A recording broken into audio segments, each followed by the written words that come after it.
Heavy workout करने के बाद या फिर अच्छी डाइट लेने के बाद भी आपका मसल गेन नहीं हो रहा है, तो शायद आपको इन बातों का ध्यान रखना पड़ेगा। सबसे पहली चीज़ आती है वर्कआउट को लेके। क्या आपको अपने गोल का पता है? जब आप जिम जाते हो तो आप कितने रेप्स के लिए ट्रेन करते हो? मैंने बहुत सारे लोग देखे हैं जिम के अंदर जो किसी एक एक्सरसाइज में भर भर के प्लेट्स डाल लेते हैं, हैवी वेट से ट्रेनिंग करते हैं और उनके रेपिटेशंस आते हैं 2 या 3। तो अगर आप मसल बिल्ड कर रहे हो, आप ये गलती मत करो। मसल गेन करने के लिए आपको 10 रेपिटेशंस तो मिनिमम लगाने चाहिए, या फिर 8 रेपिटेशंस तो कम से कम आपको लगाने ही चाहिए। आपको 2 या 3 चीज़ें हैं जो ध्यान रखनी पड़ेंगी। सबसे पहली चीज़ है आपकी वर्कआउट की वॉल्यूम। वॉल्यूम का मतलब होता है आपके सेट्स, आपके रेप्स और आपका वेट।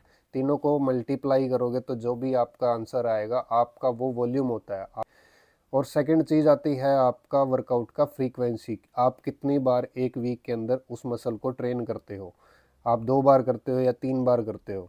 थर्ड चीज़ आती है आपकी इंटेंसिटी। आप इंटेंसिटी क्या रखते हो अपने वर्कआउट की? आप मसल गेन कर रहे हो, आपके रेपिटेशंस है 10 से 12। आपका थर्ड सेट लास्ट सेट है, आपको 8 रेपिटेशंस करने हैं, 6 करने हैं। आपके 3 रेप्स या 4 रेप्स ऐसे होने चाहिए कि आपने पूरी एनर्जी लगाई है। लास्ट के 2 रेप ऐसे होने चाहिए, आपका 100% एफर्ट आना चाहिए उसके अंदर, आपकी पूरी एनर्जी लगनी चाहिए। नेक्स्ट सेट के लिए आपके अंदर एनर्जी नहीं होनी चाहिए। इस हिसाब से आपको अपनी इंटेंसिटी रखनी पड़ती है। सेकंड चीज़ आ जाती है आपकी डाइट। क्या आप अपने वर्कआउट के अकॉर्डिंग, आपके गोल के अकॉर्डिंग अपनी डाइट को सेट करते हो, मैनेज करते हो या नहीं? अगर आपको मसल गेन करना है, आप सिर्फ 2 बार खाना खा रहे हो, 3 बार खाना कर रहे हो, आपने अपनी डाइट को प्रॉपरली प्लान नहीं कर रखा, आपने अपनी कैलोरीज को काउंट नहीं कर रखा, तो आप मसल गेन नहीं कर पाओगे। सबसे पहले आपको अपना गोल देखना है। अगर आपका गोल मसल बिल्डिंग करने का है तो आपको अपनी कैलोरीज की रिक्वायरमेंट को पूरा करना पड़ेगा। आपको देखना पड़ेगा कि आप कितना प्रोटीन ले रहे हो, कितना कार्बोहाइड्रेट्स और कितना फैट ले रहे हो, उसकी रेशो क्या है, तब आप मसल गेन कर पाओगे। थर्ड चीज़ आ जाती है रेस्ट। रेस्ट आप कितना रख रहे हो? अगर आप एक्सरसाइज कर रहे हो मसल बिल्ड करने के लिए और आप 4 या 5 मिनट का रेस्ट रखते हो किसी एक सेट से दूसरे सेट जाने के लिए, तो इतना रेस्ट आपको नहीं चाहिए होता। अगर आप मसल बिल्ड कर रहे हो तो मसल बिल्ड करने के लिए आपको सिर्फ 1 या 1.5 मिनट का रेस्ट ही इनफ होता है जब आप सेकंड सेट के लिए जाते हो। और दूसरी चीज़ वेट की आती है कि आप कितने वेट के साथ ट्रेन करें।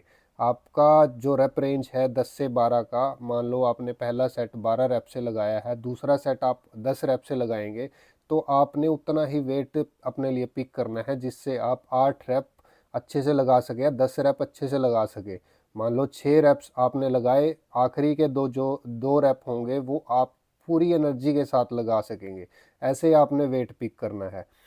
तो ये सारी चीज़ों का ही कॉम्बिनेशन बना के आपको अपने वर्कआउट के अंदर अपने वर्कआउट को डिज़ाइन करना पड़ता है, तब आपको अच्छे रिजल्ट्स मिलते हैं। सिर्फ और सिर्फ हैवी वेट डाल के वर्कआउट करने से आप मसल गेन नहीं कर पाओगे। आपको सारी चीज़ों का ध्यान रखना पड़ता है, तब आप एक अच्छा फिज़ीक अपने लिए बना सकते हो।